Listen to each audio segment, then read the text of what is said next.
আসসালামু আলাইকুম। আমি লাস্ট ফ্রাইডেতে ভাপা ইলিশ রেঁধেছিলাম।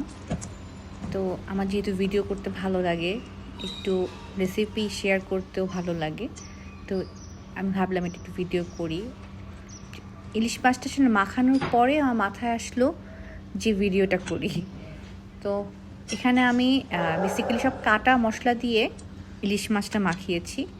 মানে আদা কুচি, আস্ত রসুন, পেঁয়াজ কুচি, তারপরে হচ্ছে কাঁচামরিচ, এরপরে সামান্য সরিষা গুঁড়া, বাজারে যে সরিষা গুঁড়াটা কিনতে পাওয়া যায়, সরিষা গুঁড়া, টক দই, হালকা হলুদ আর খুব হালকা মরিচ দিয়ে পুরোটা মাখিয়েছি।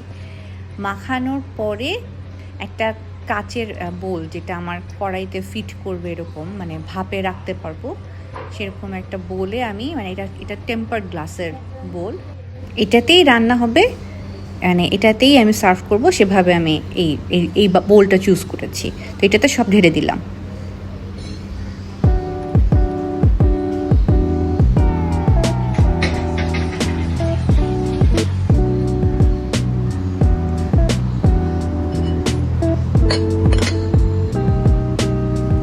মানে জিনিসটা ফাইনাল লুকটা হলো এরকম, মানে চুলায় দেওয়ার আগের ফাইনাল লুক।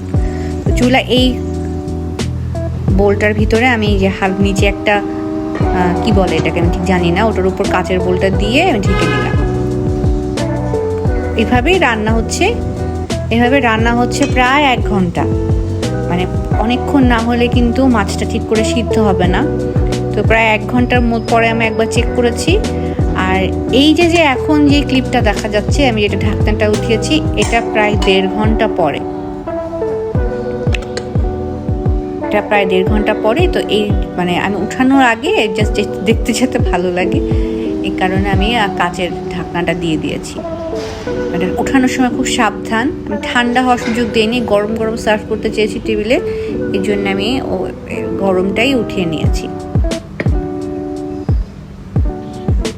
খাবারের মেনুতে ছিল আমার লাল শাক ভর্তা, কাচকি মাছ চচ্চড়ি, সবজি, ডাল আর ভাপা ইলিশ। আমার সাহেব এখনও আসেনি। ফাইনাল লুকের ভিডিওটা আমি সুন্দর মতো করতে পারিনি আসলে। বাচ্চাদের কাটার ভয়ে আমি ইলিশ মাছ খাওয়াতে পারি না, তো ডিমের পিস, আমি সবসময় ডিমওয়ালা ইলিশ মাছটাই প্রেফার করি। তো ডিমের পিসটা আমি বাচ্চাদের দিচ্ছি। বোলটা এমন, আসলে আমি চামচ ঠুকিয়ে তখন যে ইলিশ মাছ নাড়াচাড়া করে ভেঙে যেত, অনেকক্ষণ স্লো কুক তো মাছটা অনেক নরম হয়ে যায়।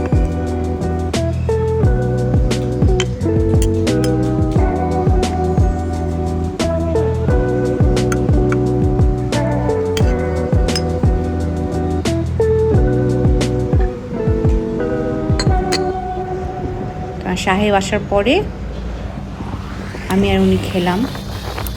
ওই সময় ইলিশ মাছটা মানে বাড়ার সময়ের ছোট্ট একটা ক্লিপটা। জিনিসটা দেখতে কেমন লাগছে জানি না, বাট খেতে কিন্তু খুব মজা ছিল।